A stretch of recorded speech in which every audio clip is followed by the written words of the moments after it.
चलिए आज बात करते हैं क्या हाल है विपक्षी एकता की।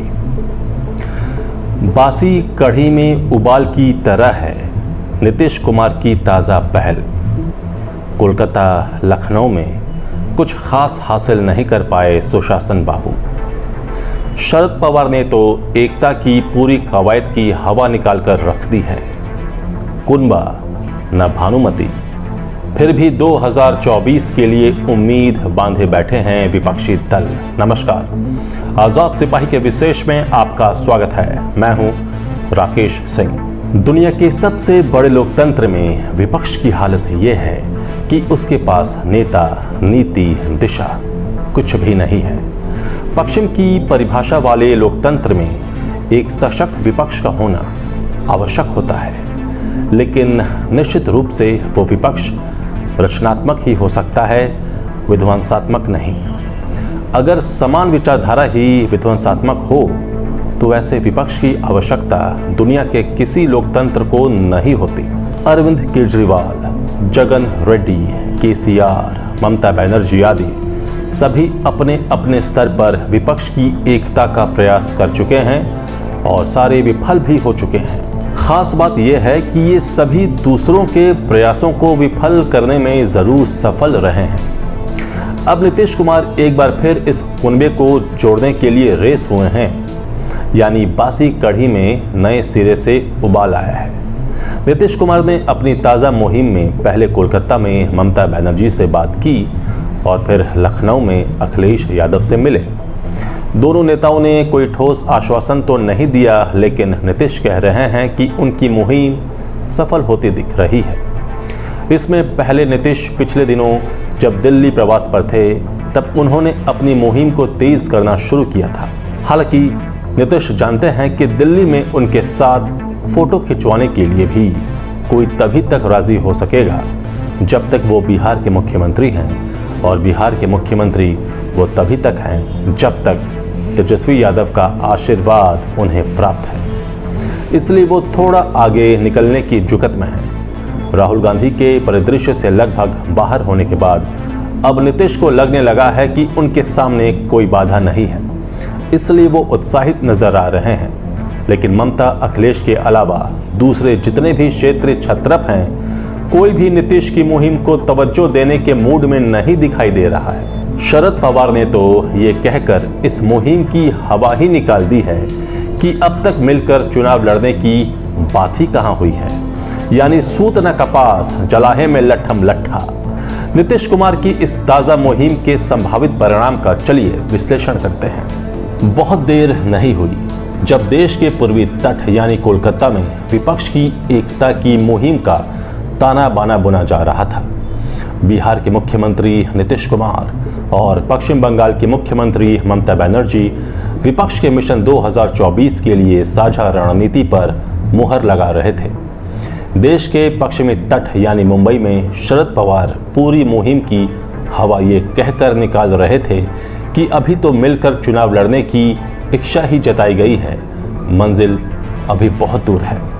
लेकिन पवार की इस टिप्पणी से बेखबर नीतीश कोलकाता से लखनऊ के लिए उड़े और देश के सबसे बड़े राज्य उत्तर प्रदेश में समाजवादी पार्टी के अखिलेश यादव से मिलने पहुंच गए। इन दोनों मुलाकातों में नीतीश कुमार को कोई ठोस आश्वासन नहीं मिला, लेकिन इतना जरूर कहा गया कि एकता के बिना कुछ भी संभव नहीं है। दरअसल विपक्षी एकता के लिए नीतीश कुमार लगातार प्रयास में हैं। एक ही दिन दो राज्यों के दो शहरों में उन्होंने दो नेताओं से मुलाकात की।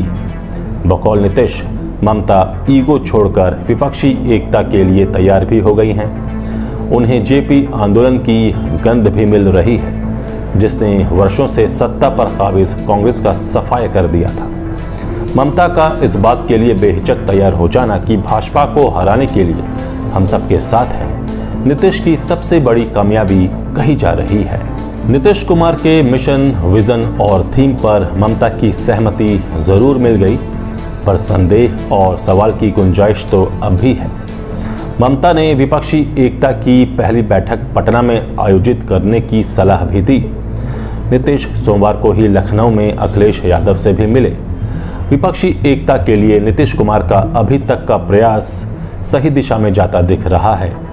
सिद्धांतः सभी विपक्षी दल भाजपा को सत्ता से बाहर रखने के लिए तैयार हैं, लेकिन सबको साथ ला पाना बहुत बड़ी चुनौती है, इसलिए कि इनमें ज़्यादातर क्षेत्रीय पार्टियां हैं और सबका अपने अपने राज्यों में वर्चस्व है। इतना ही नहीं, इन नेताओं ने पहले भी विपक्षी एकता की मुहिम शुरू की थी, जो मंजिल तक पहुंचने से पहले ही दम तोड़ गई। नीतीश की ताज़ा मुहिम का हश्र भी कुछ ऐसा ही हो सकता है, क्योंकि इस कुनबे का सरदार कौन होगा ये अब तक तय नहीं है। अब बात नीतीश के ताज़ा प्रयास की। ममता बनर्जी हों या अखिलेश यादव, सबकी अपने अपने राज्यों में अलग पहचान है। कोई भी अपनी पहचान गंवाने के लिए शायद ही तैयार हो, इसलिए भाजपा के खिलाफ एक साथ आने की सैद्धांतिक सहमति बनाना कोई बड़ी बात नहीं है। बड़ी बात यह है कि टिकट बंटवारे में किसे कितनी सीटें दी जाएं, या राज्यों में कौन अपनी पहचान मिटाने या वर्चस्व खत्म करने को तैयार होगा। ममता बनर्जी जिस माकपा और कांग्रेस की मुखालफत कर बंगाल की सत्ता पर काबिज हुई, क्या उन दलों के साथ वो उनके उम्मीदवारों को जिताने के लिए चुनाव प्रचार करेंगी? क्या वाम दल मान जाएंगे कि ममता की मर्जी से उनके लोगों को टिकट मिले? कहना आसान है, लेकिन करना कठिन है। यानी सिद्धांत और व्यवहार में जमीन आसमान का अंतर होता है। अभी ममता विपक्षी एकता के लिए ईगो छोड़ने को तैयार हो गई हैं, भाजपा को जीरो करने के लिए आगे बढ़ गई हैं। सैद्धांतिक रूप से विपक्षी एकता की उनकी सहमति भी मिल चुकी है, लेकिन आगे की डगर बहुत मुश्किल है। सभी दल अपने वर्चस्व को बनाए रखने के लिए कोई कसर नहीं छोड़ेंगे, यानी सीटों के समझौते पर मामला फंसेगा। यही बात शरद पवार ने कह भी दी है, और इसलिए नीतीश के प्रयासों को बासी कढ़ी में उबाल की संज्ञा दी जा रही है। नीतीश कुमार को भी सभी विपक्षी दलों को साथ ला पाना आसान नहीं लगता, इसलिए वो बार बार कह रहे हैं कि अधिक से अधिक लोगों को साथ लाने की उनकी कोशिश है।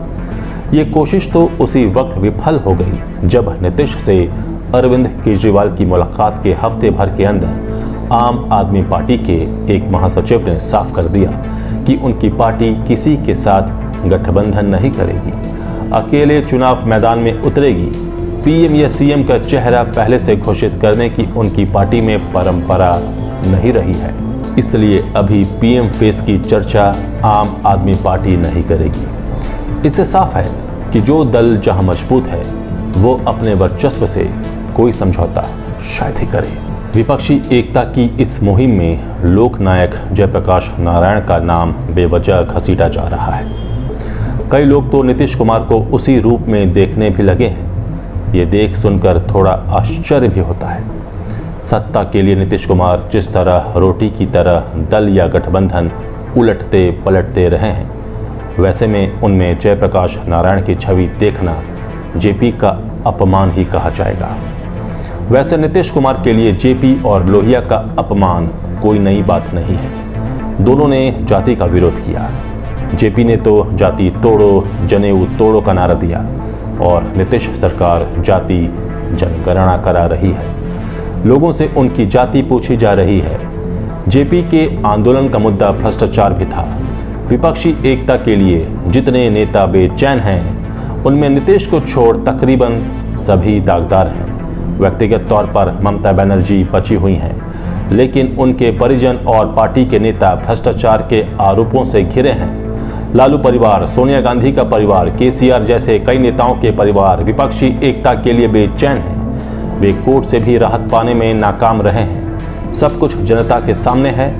ऐसे में ये अहम सवाल है कि क्या ऐसे चेहरों पर जनता भरोसा कर पाएगी? आज़ाद सिपाही के विशेष में अभी इतना ही। आप हमारे इस YouTube चैनल को ज़रूर सब्सक्राइब करें, और भी अधिक खबरों के लिए पढ़ते रहिए अपना लोकप्रिय दैनिक अखबार आज़ाद सिपाही।